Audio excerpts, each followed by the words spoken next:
I sat in the parking lot of McDonald's, feeding French fries to my talking crow. We were in the back of Detective Winter's car. He was having the large coffee that costs only $1. He had told me he liked it better than Starbucks, as he took it black. Sergeant Ventura was a good cop. Detective Winters was talking about the policeman that had gotten killed at the crime scene. Did he have a family? I asked. He was divorced. Detective Winters sounded like he could cry for the dead man. We were his family. I ate my cheeseburger in silence. Cory hopped onto the fries and scattered them to the floor. He looked up at me without an apology for his behavior before he went to go eat some of them. We were taken to a hotel where we became roommates with Detective Winters. The maid knocked on the door as I was taking off my boots. He answered it with a cigarette hanging out of his mouth that he had lit with hotel matches. "What is it?" he asked her. I listened, genuinely curious. "No animals." She pushed past him slightly and spotted Cory. Presumably, she would go get the hotel manager. "It's okay. He's with me. I'm a detective. I'm solving murders," he told her, and showed her his badge with a well-rehearsed gesture. She gave him a very admonishing look and left without saying more. I wondered if our sleep would be interrupted. I was very tired and went right to bed. In the morning, the same maid was back, prompting me to wonder if she had worked all night. She glared at us as we left, and she went in to clean. Detective Winters took me to the station and made me sit around with him all day while he did paperwork. He had interviews with people and more paperwork. His job suddenly seemed very boring to me. I already longed to go outside and discover the world out there. I was his hostage because he knew I knew that I was his suspect in a murder. "I want you investigating this. Looks like it might be the hitchhiker killer. If you can get some cooperation from you-know-who, maybe we can call the FBI on this one." The boss of Detective Winters walked over to his desk and gave him a thin file on a crime scene secured earlier. "Let's go." Detective Winters got up, and I followed. "Who was he talking about?" I asked. Possible serial killer. I know a guy who knows a lot more than he's telling us. First, we need to go see this crime scene. Forensics is already there, so you will have to wait outside." Detective Winters was talking fast. He was excited about this for some reason. "You know this serial killer?" "Yes. If it is the same one, then we've had several killings already. I will need to go see our friend. Then we call the FBI." Detective Winters explained. "Is that how it's done?" I asked. "It is how we are going to do this. You wouldn't understand." He started his car and we left. You like it when people say you wouldn't understand to you? I asked after a while. Not really. Sorry. I just don't like feeling like I'm explaining myself to someone. Detective Winters gave me some kind of crude apology for the way he had spoken to me. Well, I don't really like listening to you anyway, I offered. After that, we just drove in silence. After we arrived at the crime scene, Cory went to the floor of the back seat to feed on the drying fries left there. Detective Winters asked someone he was passing for their cigarette, took it, and smoked it as he walked away. We were left there, alone in his car. I was tempted to just get out and walk away. I felt it would be dishonorable. Therefore, I stayed, out of a sense that I was doing the right thing. What a mess. Detective Winters came back after a while. He fished the half-smoked butt out of his ashtray and lit it with the car's lighter. Then he rolled down the window to exhale smoke as we drove away. We arrived at a small trailer where a column of smoke arose from out back. Detective Winters said, "Come with me." The man was just throwing the last papers and files out of an empty banker's box and tossed it aside where several others sat empty. "Daniel Barrow." Detective Winters spoke so he would turn around. The man gestured at the destructive act he had committed and shrugged and smiled. "What can I say?" Daniel Barrow asked. "I don't work for you. I am a private eye. You know, an investigator for hire." "I could arrest you for destruction of evidence," Detective Winters told the private eye. "Then do so. I am merely destroying my own pictures and notes.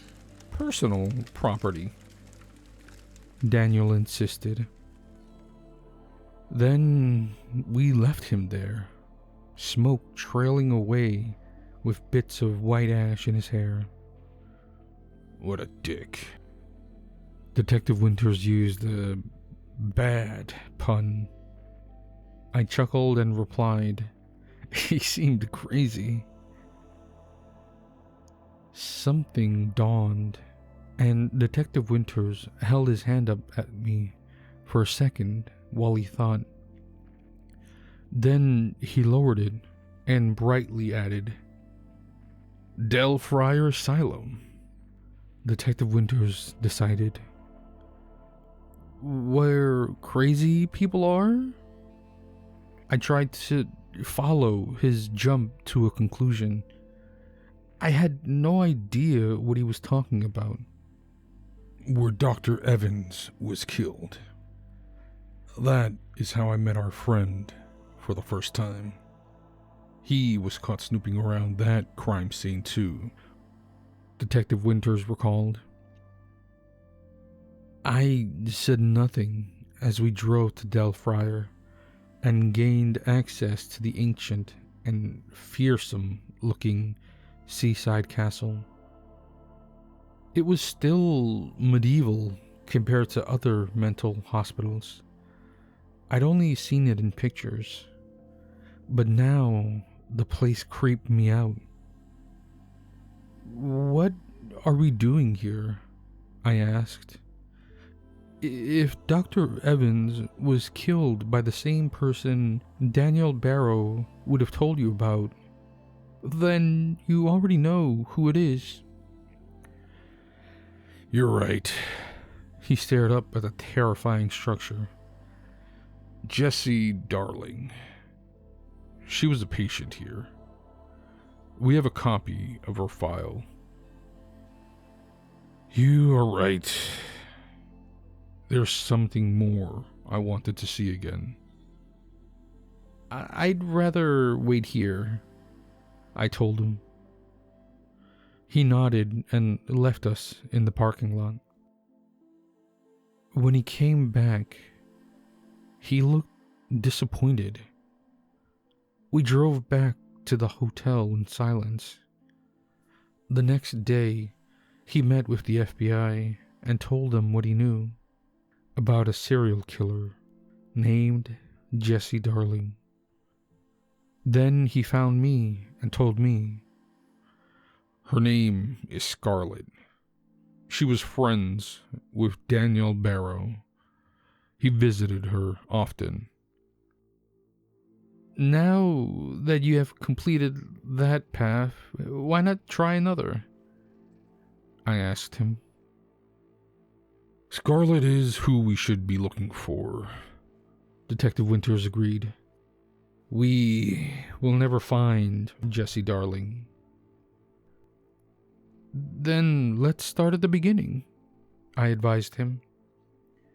And we drove back to the crime scene we were at before. His decision was to drive along the highway from there, heading away from Del Friar. Detective Winters said, I think she has killed 6 men, and she tried to kill Daniel Barrow. He survived. As it grew dark, a light rain began to fall. The sound of the windshield wipers kept going. My hand began to ache. Up ahead stood someone in a red hoodie, hitchhiking with their left thumb out. Must go, now, Cory cawed. Sounds anxious, Detective Winters noted. He's saying we must leave, I translated. He gets jittery. He got a name? Cory. I took my crow to my lap and gently held him while the back passenger door opened. I looked over at the dark shape in the red hoodie. Lightning flashed behind her before she got in to sit with me in the back. I could feel the damp, cold air coming off of her hoodie as she seated herself. She was young, although her face was kind of mean looking. As she spoke, she gestured with her left hand, her right never appearing. She said, I was walking and then this rain started. I just need a lift into town. And she tried a fake little laugh and smile. We can give you a lift, Detective Winters offered. We started back onto the highway, and she reached up with her left hand and got her seatbelt on. The hand is silver, and it can cut like a knife. Maker of dead men from living ones. She actually likes doing it. You could learn from her. Cory told me about our guest. Your bird talks, she smiled. This smile looked real, but still predatory. If you call that talking. Detective Winters chuckled with a masculine disregard. I don't know, I stammered. I was frozen in fear. This was surely our hook-handed hitchhiker. She was definitely Scarlett. I could imagine her weapon striking away half my neck in one instant swipe out of nowhere. She'd kill the detective next. Only she was wearing a seatbelt. so our corpses would get ejected into the darkness. She'd stay belted to her seat. I can understand him. She smiled coyly. You can? I was choking.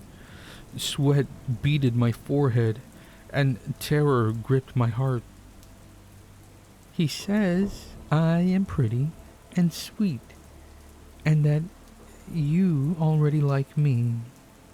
She sighed. He said that.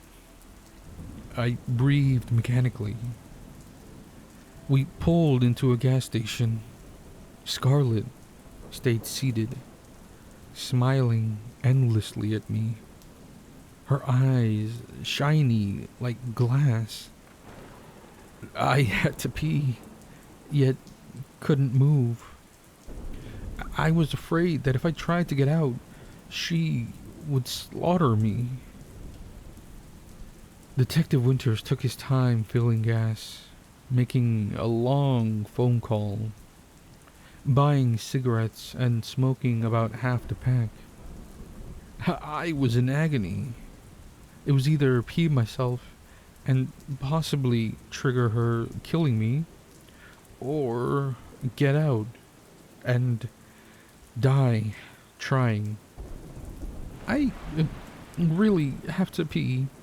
Is it okay if I go pee? I squeaked. Sure. Come right back. She was still smiling like a golden devil at me. I crept away from her and shut the door. Cory was on my shoulder as we obtained the key, attached to a real goat's leg, hoof and all. I went into the bathroom and peed. As we came out, with the goat leg in one hand, zipping up with the other, the parking lot lit up. Police cars swarmed from all around, surrounding Detective Winters' car. I watched while armored SWAT had to drag Scarlett from the vehicle. Scarlett managed to slash them anyway, drawing blood from 3 of them. Her hidden prosthetic arm was indeed like a sharp pair of hooks. She whipped out a knife and got one of them in the groin. Blood spurted from his wound, and he staggered and fell over. Finally, they had her restrained and arrested. I went into the gas station to return the goat's leg bathroom key. Detective Winters came into the gas station behind me and selected a lighter to buy. It was with a bunch of lighters with tattoo art on them. His had a little Red Riding Hood, looking scared and standing in front of a wolf's eyes. "You're still alive," he told me, and flicked his lighter's flame in front of me before he went back out to the car. "Death will always happen," Cory agreed with him. I just sighed and tossed the goat's leg onto the counter.